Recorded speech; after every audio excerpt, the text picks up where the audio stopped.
Now, I had a viewer or a spectator say that they thought the New York Liberty system was solid.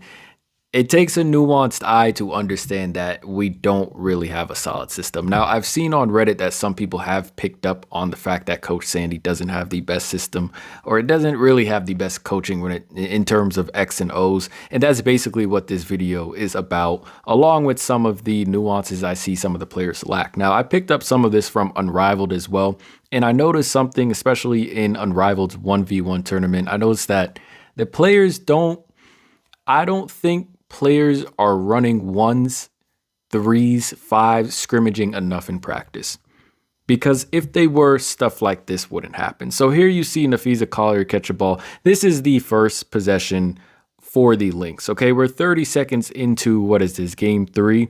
We're 30 seconds into game 3. This is the first possession of the game. Nafisa Collier gets the ball here, steps through one. All 5 Liberty players are looking at her right now. All 5 Liberty players are watching Nafisa Collier take a step through, take another step, and go up with a layup. Now, why do I have that in the video? Because if you are running ones, if you're running threes in practice, if you're running 5v5, just full scrimmages with some WNBA refs, I know that probably costs extra money, but I feel like the Liberty could get that done. If you're running ones, there's no way in hell you can watch a player take 3 steps out of the post and not one person on the team, not one player calls or signals to the ref that it's a travel. So the very first possession of the game for the Lynx, they get away with a clear walk. Now, even though we lack an offensive system, sometimes the system can be righted or corrected just off of the IQ of the players. Unfortunately, we don't seem to have a lot of that too. And I've talked about this before, but here's another example. 21 seconds on the shot clock. Stewie's just bringing the ball up, gets screened by Jonquel Jones. Doesn't go anywhere because it's Nafisa Collier, great defender. Now, I don't know where the IQ is as to why Benijah Laney Hamilton now comes up to set a screen on Stewie. And the spacing is just so bad because no one's going anywhere. Stewie's not beating Fee. You're screening towards another virtual defender in the sideline. So the ball rotates, swings. We run a little weak UCLA action, but watch as Leonie Febish does the exact same thing Stewie just did on the other side of the court, dribble towards another virtual defender, which leads to a turnover. Once again, this makes me question the coaching because this is not Sabrina Ionescu's first time doing this. So here she is at the top of the logo and tries to throw a hit bounce pass to Stewie, who's all the way on the wing. Easy pickoff for Fee. How do you do that for an entire season and no one corrects it? Once again, this is how I know we don't run ones in practice. We don't run 3v3s in practice. And I'm not surprised why Aaliyah Edwards 12-0'd Brianna Stewart in Unrivaled. Because this is what she's doing in game. She has the Defensive Player of the Year up in her personal airspace. She sweeps the ball through once, then brings the ball around to sweep through again when the defender is right in front of her. Why are you sweeping the ball in front of you when the defender is right there?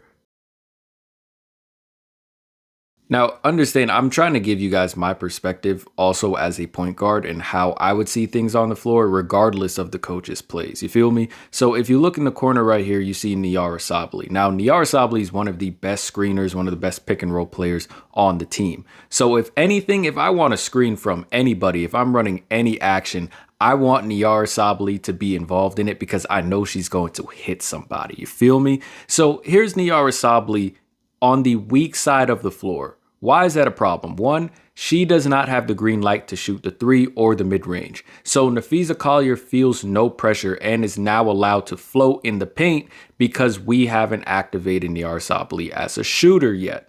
Right? That's the first problem. Second issue, we're running this weak UCLA action again.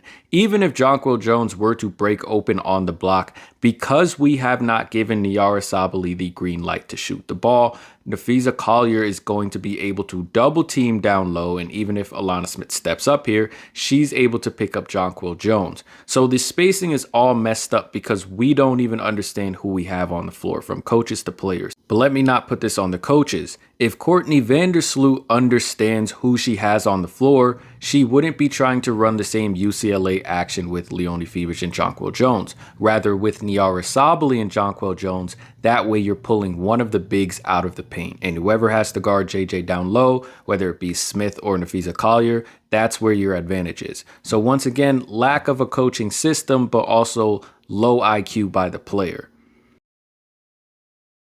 Again, how do you explain your defensive principles and your defensive discipline to me when your star player, one of your star defenders, can do this in the middle of a play? So here Minnesota is getting into their automatic options, a little floppy action. I believe they're switching sides with Kayla McBride and I believe that's Bridget Carlton. And Benijah Laney Hamilton decides to stop and ball watch in the middle of the play.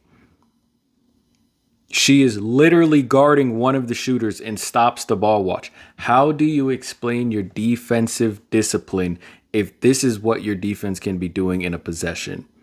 Now this I put directly on the coaches. Again, Breanna Stewart coming up to set a screen. Breanna Stewart, I don't know why the team hasn't realized this or coaching hasn't realized this or teammates haven't realized this. Stewie doesn't like setting screens. She doesn't like the contact like that. And that's fine because we do have players on the team that can set great screens. And one of them is on the floor right now. She is still standing in the corner. Here is Niara Sabally, who is a Hall of Fame brick wall screener. So why do we have Stewie setting the screen? So Benijah Laney Hamilton comes off of this, finds absolutely nothing, and guess who she kicks it to? Niara Sabally. Now, you don't believe that she's a strong, big body and can set great screens? Watch this aggressive take to the hoop. Alana Smith, you're just too small. So we finally get Niara Sabally in some pick and roll action, and watch what she does. Hall of Fame brick wall, immediately picks off Bridget Carlton, sends the defense into confusion. Maisha Hines-Allen is not sure whether to pick her up or go to Leo. Bridget Carlton isn't sure whether to pick her up or go to Leo. So now this lob pass is open, and Leo, you got to throw that lob pass. The offense fizzles out. Stewie comes up to set a screen. That's not happening. Sloot's just running around, but pay attention here. If Stewie doesn't hit this bailout shot, kind of low in the shot clock, about 6 seconds left. If Stewie doesn't hit this shot, it's another horrible offensive possession. This is where I will gladly welcome Tasha Cloud in these type of situations because here Courtney Vandersloot has the ball again. She has a double screen. Horrible spacing again, and you're the point guard. You should know this. She has a double screen, Stewie on her left, Niara Sabally on her right. Now, who's the better screener between the two? You should know your own teammates. Me personally, I'm going to the side Niara Sabaly's on because one, it makes sense, and two, it has better spacing. But what does Courtney Vandersloot do? She elects to choose the screen Stewie has, dribbles towards the sideline, another virtual defender again. Now she has to kick the Stewie into space, who's going off a 1 foot runner against Nafisa Collier. You all do not understand how much this pisses me off. You have no idea. Here's Benijah Laney Hamilton on the wing. She can see over Courtney Williams. Okay, so we have two mismatches on the court right now. Bridget Carlton is guarding JJ on the block. Benijah Laney Hamilton has the ball. She's being guarded by Courtney Williams. We got two mismatches, but ideally we want to feed JJ the ball in the post. Why can we not hit JJ right here? Why is Benijah Laney putting the ball on the ground and kicking it back out to Stu? She's right there. Give JJ the ball. Why are we kicking this? Where is the IQ? So boom, we just rotate the ball to the other side of the floor. Sabrina is going absolutely nowhere with zero bag. This confuses the life out of me.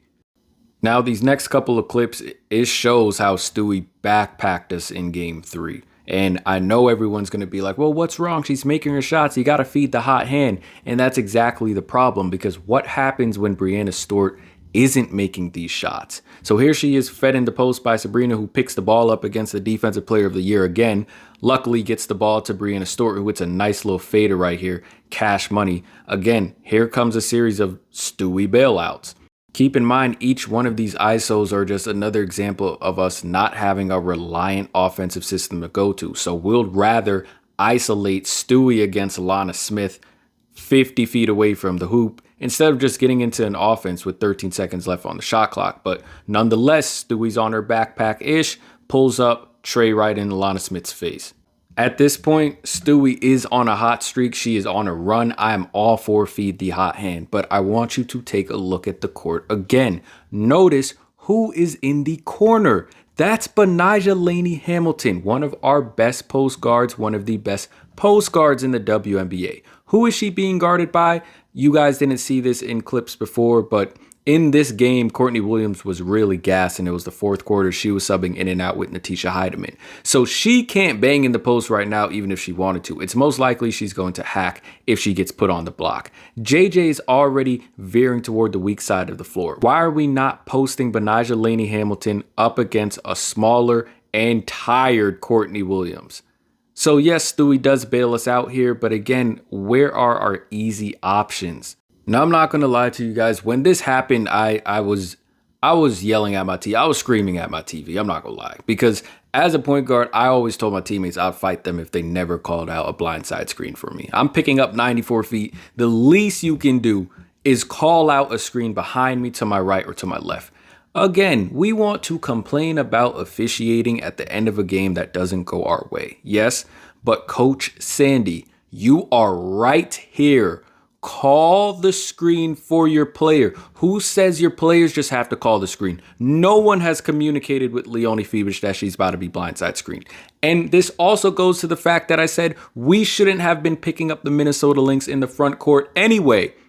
But this screen is about to happen right in front of you. Call out to your player that she's about to get screened. Nope. Leo gets blown up on this screen. And Coach Sandy was right there. She's right there. You can call this screen out for your player yourself. Doesn't say anything, and Leo gets lit up. It's like each clip in this series is either lack of IQ or lack of coaching. So check this out. We're just running a simple inbound. 3 minutes left. We're down 2. Okay?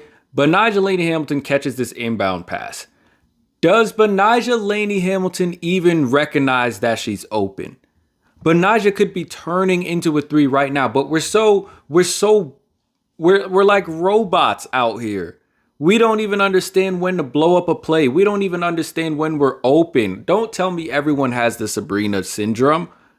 Benijah Laney Hamilton could turn into a shot right here, maybe force Kayla McBride to make up her mind. Does she leave Benijah Laney Hamilton open, or does she leave Sab open?